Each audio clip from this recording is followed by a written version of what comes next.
पर ही ला रहा हूं ताकि आप देख सकें कि जो सामने की राजनीति होती है उसके पीछे की राजनीति कैसी होती है। इस थंबनेल पर ही लिखा है कि अमित शाह मोदी समाज के राष्ट्रीय सम्मेलन का उद्घाटन कर रहे हैं। इस सभा में अमित शाह तेली समाज की उत्पत्ति का प्रसंग विस्तार से बताते हैं और फिर मोदी समाज से प्रधानमंत्री को जोड़ते हैं। अमित शाह ही बताते हैं कि इस मंच पर बीजेपी के कई कार्यकर्ता बैठे हैं। क्या आपको पता था या पता है कि खुद को जात पात से ऊंचा मानने वाले प्रधानमंत्री के समाज का भी सम्मेलन होता है? इस सम्मेलन में नरेंद्र मोदी को मोदी समाज का सर्वश्रेष्ठ रत्न बताया गया। समस्त गुजराती मोड़ मोदी समाज के माननीय अध्यक्ष एवं मोदी समाज का सर्वश्रेष्ठ रत्न परम राष्ट्रभक्त आदरणीय प्रधानमंत्री श्रीमान नरेंद्र मोदी जी के बड़े भाई ऐसे यही नहीं, इस सम्मेलन में बोलते हुए अमित शाह ने बताया कि मोदी समाज का यह सम्मेलन दूसरा है। 2019 में सूरत में हुआ, वहां भी गए थे। अमित शाह की यह राजनीतिक चतुराई ही हो सकती है कि इस भाषण में उन्होंने मोदी समाज की इस बात की तारीफ की कि इस समाज ने प्रधानमंत्री मोदी से कभी कोई सिफारिश नहीं की, मांग नहीं की, लेकिन साथ ही यह भी कह दिया कि जहां तक प्रतिनिधित्व का सवाल है मिलना ही चाहिए, मिलेगा भी, आप जरा भी चिंता मत कीजिए। अब और कितना प्रतिनिधित्व चाहिए, प्रधानमंत्री तो इसी समाज से आते हैं। मगर इस भाषण के आखिर में, बिल्कुल ही आखिर में, अमित शाह जिस तरह से पूर्णेश मोदी का धन्यवाद करते हैं, उससे यह साफ हो जाता है कि राहुल गांधी के खिलाफ उनकी याचिका को बीजेपी का कितना समर्थन प्राप्त था। आप सभी का पूर्णेश भाई ने एक लड़ाई लड़ी है, बड़ी मजबूती से लड़ी है।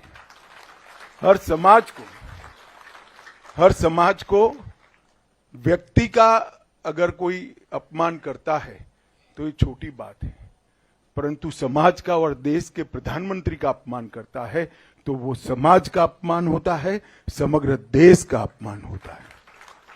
और पूर्णेश भाई ने लड़ाई को बहुत खंत से, सटीक तरीके से और परिणाम लक्षी तरीके से लड़ा है, विजयी भी हुए हैं। मैं आप सभी को और पूर्णेश भाई को हृदय से बधाई देना चाहता हूं कि समाज के सम्मान की लड़ाई को आप लोग लड़े हो और हम सब, पूरा देश आपके साथ है। फिर से एक बार आप सभी का बहुत बहुत धन्यवाद, मुझे मिलने का मौका दिया। विशेषकर पूर्णेश भाई और सोम भाई का बहुत बहुत धन्यवाद।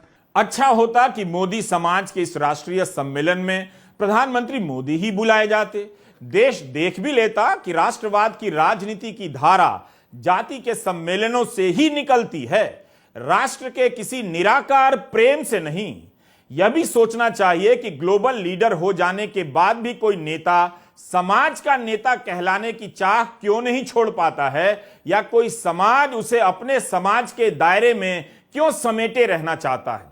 क्या इसलिए कि जाति का समाज आखिरी फिक्स डिपॉजिट होती है? एक तरफ गोदी मीडिया प्रधानमंत्री मोदी के ग्लोबल हो जाने के जश्न में डूबा हुआ है, दूसरी तरफ उनके बड़े भाई सोम भाई मोदी उन्हें मोदी समाज का रत्न बता रहे हैं। मेरी एक बात है, भारत में और विश्व में मोदी नाम का डंका बज रहा है। यहां बैठे हुए सब मोदी है, लेकिन किसी की सरनेम राठौड़ है, किसी की क्षत्रिय है, किसी का साहू है। क्या हम ये सब अपनी सरनेम बदल के मोदी नहीं कर सकते? सिर्फ इतना ही करना है ना, हम मोदी में तो पैदा तो हुए ही है। सिर्फ इतना करना है, आपकी राठौड़ सरनेम है, राठौड़ लिखो, इन ब्रैकेट मोदी लिख दो। क्या हर्ज होगी, क्या तकलीफ होगी? अपनी पहचान को बनाए रखने की आवश्यकता है, और जो पहचान अपनी नहीं बताते वो खो जाते हैं, और हम खोना नहीं चाहते हैं। तो मेरी आप लोगों को एक रिक्वेस्ट है, करबद्ध प्रार्थना है कि आप अपने नाम के साथ सरनेम की जगह पर इन ब्रैकेट में मोदी लिखिए। आपकी सरनेम जो कुछ भी है उसको बनाए रखना है, उसको निकालना नहीं है, लेकिन आप मोदी है ये भी उजागर करने की आवश्यकता है।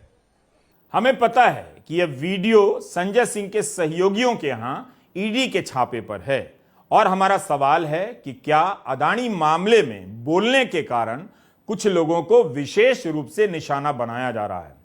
लेकिन यह कहानी कई रास्तों से गुजर रही है। आपको धीरज के साथ देखना चाहिए और समझना चाहिए कि इस देश की राजनीति में सामने क्या परोसा जा रहा है, पीछे क्या पकाया जा रहा है। तो आपने देखा कि किस तरह से राहुल गांधी के खिलाफ याचिका दायर करने वालों का संबंध बीजेपी के सिस्टम से है और शीर्ष नेतृत्व का आशीर्वाद प्राप्त है। अप्रैल महीने में गुजरात कांग्रेस ने आरोप लगाया कि पूर्णेश मोदी मंत्री नहीं है, मगर मंत्री के बंगले में रहते हैं, बल्कि गुजरात के 4 पूर्व मंत्री पद से हटने के बाद भी मंत्री के बंगले में रह रहे हैं और राहुल गांधी से उनका बंगला खाली करा लिया गया। इसमें बीजेपी के विधायक पूर्णेश मोदी का भी नाम लिया गया। मोदी समाज के सम्मेलन में अमित शाह उनका धन्यवाद अदा कर रहे हैं। तो यह मामला कानून के सम्मान का नहीं है, बल्कि एक राजनीतिक लड़ाई को खत्म